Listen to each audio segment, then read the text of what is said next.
Okay, welcome back. Hour number 2. Glad you're along tonight. These programs are becoming seemingly more intense all the time. These are intense days, especially now and January 20th and the days in between. A new guest joins us this hour. Very proud to have him on the program. This is a remarkable man. We have so many great Americans out there who often don't get the exposure they deserve, and we're going to help David along here. Robert David Steele, who is a former CIA spy who has publicly called out the United States secret intelligence community leaders for fabricating evidence and lying to the public and to presidents about the Russians hacking the U.S. election. The most published intelligence reformer in the English language. You don't hear that term very often, an intelligence reformer. With 8 books, including 2 with forwards by senators who chaired the Select Senate Committee on Intelligence, Robert David Steele is the founder of the open source intelligence movement and the absolute worst nightmare of the military-industrial congressional complex. I threw congressional in there. Robert has done more than anyone to champion the death of the deep state, starting with the radical reduction of the secret world that is now used by Wall Street and other traitors who will pay any price in American blood, treasure, and spirit to make sure that they benefit in the end. He has publicized the world of others on how the CIA, he's defined 7 different CIAs, by the way, 7. Think about that. We'll talk about that with him in a couple of minutes. Outruns drugs, guns, gold, money, and small children for Wall Street, and an elite that he says is deeply immersed in pedophilia, and I concur 100%, the ritual murder of small children, and related satanic ceremonies that bind the elite and their senior public servants together in a blackmail mosaic. Robert David Steele, think of that name, remember it, is the foremost champion for an open source agency that would give Donald Trump 100% of what he and his cabinet and Congress need in the way of decision support, which is what intelligence is supposed to be, while also advancing open source everything engineering, which could achieve all 17 of the United Nations Sustainable Development Goals in 10 years at 10% of the current industrial proprietary price. So let's, with that, welcome Robert David Steele to the program. Hello, my friend. Thank you for being there. And you've just touched on in that introduction, which I received from you, so many things that we work on so hard on this program to make people aware of. So we're really happy to have you on tonight. Well, I'm glad to be on because there is a soft coup that's been going on against Donald Trump ever since he accidentally won the election. Yeah. The attempt to fabricate Russian hacking as a means of overturning the Electoral College was, in my judgment, treason. Now, I'm a big truth and reconciliation guy, and I want to move on. But what has been done by the Clinton and Obama, Soros, and John Brennan, who is a Saudi Arabian supported person, who I would have under investigation if I had the power. I'd call him an agent. And by the way, if I might say this, in my opinion, Brennan is a Wahhabi Muslim. Obama is probably a Muslim. So perhaps and arguably the 2 most powerful men in America are Muslims, if you think about it. Yeah, and what I'm leading up to here is the bottom line here is that Brennan, I think, has severely overstepped his bounds. I'm quite certain he has no evidence. Whatever evidence he produces for Donald Trump on Friday is, in my judgment, fabricated evidence. We just found out from BuzzFeed that the FBI never accessed the DNC's computers.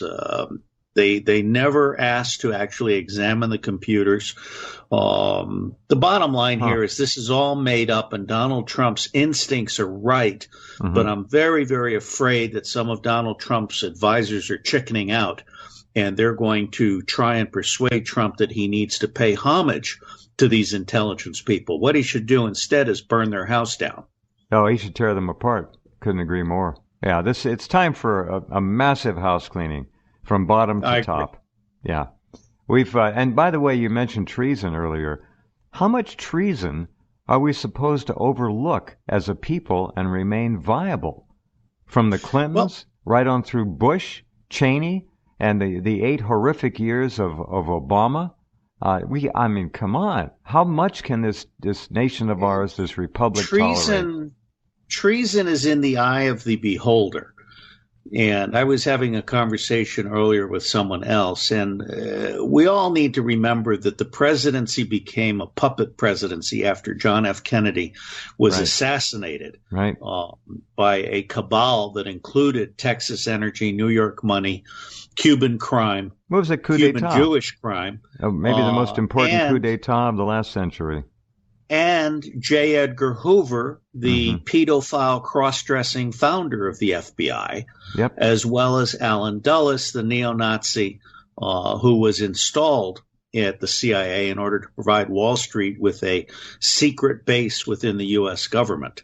So when JFK was assassinated, that was the end of the presidency as a truly powerful institution. And Donald Trump may well be the first president who is, in his own words, unshackled, independent. However, Trump is very quickly being captured and surrounded by the elite. And I'm very concerned that he does not have the window into people like us that want to give him additional information that is being filtered. Well, what they're going out to do, Robert, you're right. What they're going to do is isolate him, as is the case with all powerful leaders. They're isolated from reality by their surroundings and their staff. And that's, I think, what you're suggesting already. Once he's cut off from us and the people, which propelled him into office, where is he going to come up with his new visions, his bearings? They'll do everything they can to basically delegitimize him. I'm absolutely thrilled that you pointed that out, because I have at Zero Hedge, I have a spy's Christmas message to Donald Trump, in which I outline 7 specific things he can do to become not just the most powerful and beneficial president of the United States of America, but actually be completely free from influence from Wall Street, from Israel, and from the two-party tyranny. Yeah. Shall I list those 7 things? Yes, please do. The two-party tyranny. Very well said. Wow. Well, I take that phrase from Teresa Amato, who wrote an excellent book called Grand Illusion: The Myth of Voter Choice in a Two-Party Tyranny. And your listeners can go to PhiBetaIota.net, and they'll see over on the side a Zero Hedge widget that they can click on. It's easier than telling them what the long URL is. Sure. So everything I talk about is easily found at PhiBetaIota.net. Now, thing number 1 for Trump, he's an accidental president. The bookmakers are not stupid.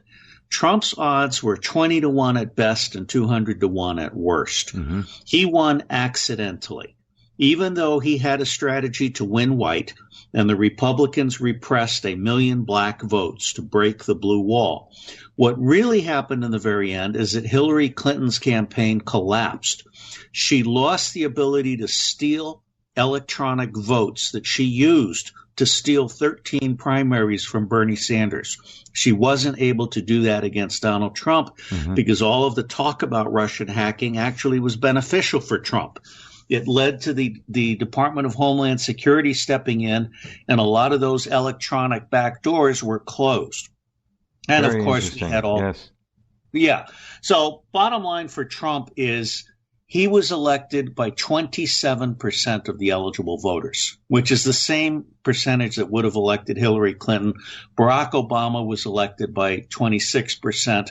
Yeah. What I'm leading up to here is that the Democrats control 17% of the eligible voters. The Republicans control 13% for a total of 30%.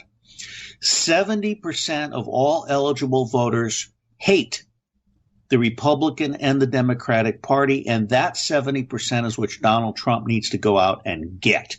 That's point number 1. Only half the eligible voters voted. Is that correct? That's exactly right. 47% did not vote in this election. Right. Okay. So what Donald Trump needs to do, this is point number 2, he needs to sponsor the Electoral Reform Act of 2017. It's got 12 different points on it, including paper ballots, no more electronic machines that can steal votes. Who introduced this bill, Robert? I would like him to introduce it. I'd like Mike Pence to carry it over, and I'd like Rand Paul to bring it forward. And I want to say for the record that I tried 8 times to get Senator Bernie Sanders to introduce this bill. No, he's not one of us. No, he's a fraud. Senator Sanders is a fraud. He's basically a Democrat in independence clothing. He went to the most communist kibbutz of them all in Israel. He's never forgotten his ultra-left core. That's who he is. No. Is this legislation written? Is it drafted already? No, it is not. But what you can see, I'm the foremost proponent for electoral reform, integrated electoral reform. Yeah. The lightweights will say, oh, we have to end gerrymandering, or oh, we have to end corporate funding, or oh, we have to do paper ballots. The serious people understand that there are 12 specific reforms that have to happen all together, including universal voting, free and equal media access, campaign funding by the taxpayer, no more reliance of the members. Donald Trump has to free the members from their reliance on money. And I want to point out, I was listening to David Duke and your show for the last hour. I want to point out that there are only 9 million Jewish voters in the United States of America. I didn't think there were that many. Yeah, interesting. Wait, but let me finish my point. The influence of Israel in the United States is based on blackmail and bribery. It is not based on 9 million Jewish votes. So people need to understand that Israel and Saudi Arabia are the 2 largest bribers of congressmen in the United States government. And that's what Donald Trump has to end if he's going to have a Congress that he can work with. He does that with an Electoral Reform Act that not only mobilizes the 70% that are not part of the two-party tyranny. My vision, if he does this, is that in 2018, we will get 20 new members of Congress from the Libertarian Party, the Constitution Party, and independents. And I have no problem at all with a few Greens slipping in. The bottom line here is we need to create a swing vote in Congress so that we can get to evidence-based governance in the public interest and stop having members who have been bribed to pass legislation written by lobbyists for Wall Street. Right. We keep sending, by the way, we sent 94% back to the Congress. Once again, it's 94, 96% every 2 years. That's the way it works out. Well, Ronald Reagan was one of my favorite presidents, and I love the line that Peggy Noonan gave him, which is that our Congress turns over less than the Soviet Politburo. That's funny. Yeah. It is probably also more corrupt than the Soviet Politburo. Yes, sir. Donald Trump is under siege right now. He is under attack. And I've said on the record, I think that his worst enemies today in Washington are not the Democrats, but the Republicans. I don't trust the Republican leadership in Congress.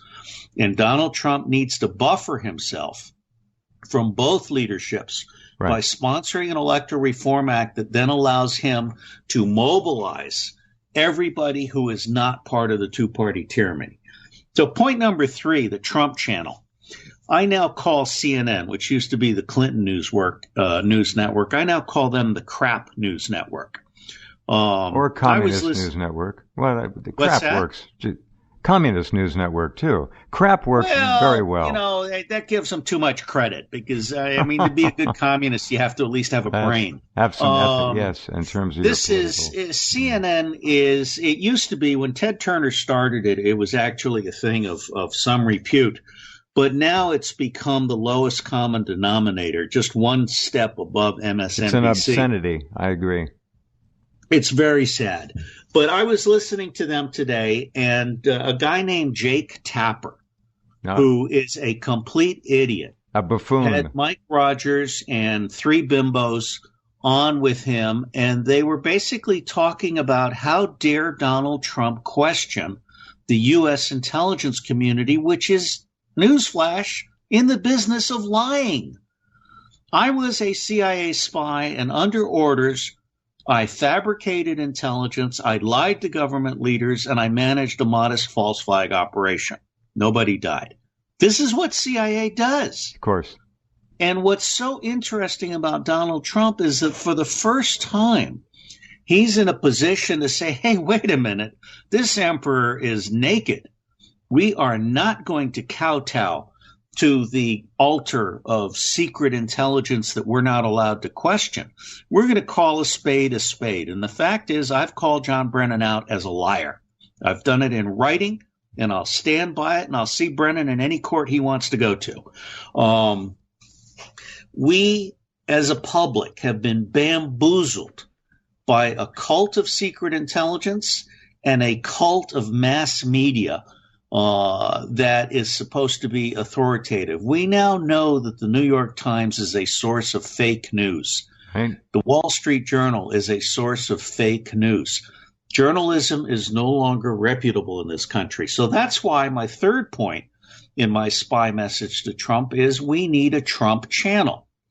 We actually need a Trump. I would throw the White House press corps out. That entire space. Robert, you're sounding like me. I've been saying the same thing. Well, don't hold any more press conferences, Donald. Keep using Twitter. Well, it's funny. Let's explore that a little bit. What I would do is I would take the existing area that's now dedicated to the press. I'd kick the press out, send them back to the National Press Club, and I would create a Trump studio and an open source research center. Trump TV. I like it. Yeah. What's that? Trump TV. Well, yes, but not just Trump TV, Trump Web, Trump everything. Sure. And instead of the garbage that the main channels are putting out, what we would do is we'd have each cabinet actually put on a reality show for that cabinet. So state, defense, agriculture, and the cabinet would be required to provide a certain number of hours in which it explains to the public its proposed policies and its proposed budget. And then there would be an immediate nationwide polling service that would allow the public to come back in with their opinion, Real which input. it would be recorded congressional district by congressional district. What a fascinating idea. And you remember, this though, allows Donald Trump to go to Congressman Schmuckatelli and say, hey, jerk, not only does the public want this, but 70% of your constituents want this. And if you don't agree with me, I have their emails. That's funny. That's really great. What a great idea. You know, remember what Obama said? This will be the most transparent administration in American history. Now, what you're talking about is transparency. That's fascinating. Well, you know, one of the things that I've learned the hard way, I mean, I created the Marine Corps Intelligence Center, and what I found was that the secret world did not have anything of value on Burundi, Haiti, Somalia, and all the other crap places that we had to go to. That's when I realized that open source information was the place that we had to do better in. And unfortunately, I've been marginalized. For 25 years now, CIA has fought me. They call me open source, S-O-R-E-S. I got it. Yeah. Okay. They're terrified. Well, thank God they didn't put a bullet in your head. So. Yeah, you know, there's some good reasons why they didn't, and one of the biggest is that I'm not important enough to kill. What I find fascinating is that Donald Trump had the balls to call Julian Assange directly. And what I find absolutely appalling is that these morons on Crap News Network have the temerity to question Trump's patriotism for calling Assange, who's the guy who published the emails, and asking him directly who the source is. And I believe Donald Trump was given the name of the source, the actual name of the source. He did say that he knew things that we didn't, and that may be very much reflective about what you're saying. Yeah. Look, for whatever flaws Trump may have, he is a genius. And he is, I think of him as a rolling sensor. He's got his little antenna out everywhere. And unfortunately, the problem is there's no one that serves him now. Not Priebus, not Flynn. None of the people who serve him now are in the business of listening to the rest of us. They're all there representing their own version of a special interest. And they're not at all interested in making Trump the best president possible. They're all focused now on protecting their own power position.